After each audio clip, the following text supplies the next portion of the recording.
গত ২৪ বছরে আর কোনো প্রশাসনিক সংস্কারের ব্যাপারে চিন্তাভাবনা তেমন হয়নি এবং সংস্কারের রিপোর্টগুলো ঠিকমতো বাস্তবায়ন হয় না।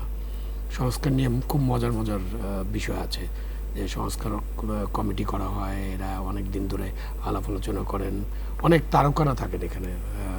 সিএসপি যখন ছিলেন তখন ২০০০ সাল পর্যন্ত সিএসপি অফিসাররা ছিলেন, তারা অনেকেই এই সংস্কার কমিটিতে ছিলেন, আবার অনেক একাডেমিশিয়ানও ছিলেন।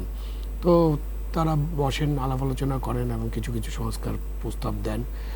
এমনকি সংস্কারের মধ্যে এরকম প্রস্তাব আছে যে কাগজটা কী ব্যবহার হবে অফিসে, A4 সাইজ নাকি লিগাল সাইজ, এবং আমরা ওটাও শেষ করতে পারি ২০০০ সালের এটা।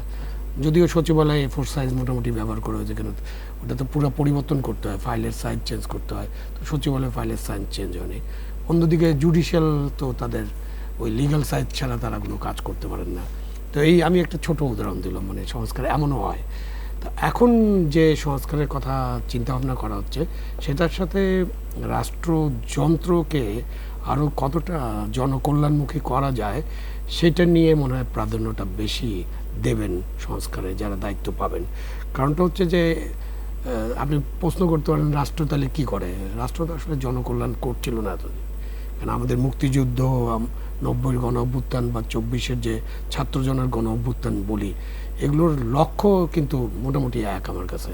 কারণ মুক্তিযুদ্ধ তো দেখেছি, অংশগ্রহণ করেছি, ৯০-ও দেখেছি, ২৪ তো চোখের সামনে ঘটলো। লক্ষ্যটা হচ্ছে একটা মানবিক, গণতান্ত্রিক, কল্যাণমুখী, বৈষম্যহীন বাংলাদেশ প্রতিষ্ঠা করা, তাই না? অসাম্প্রদায়িক আরেকটা আছে।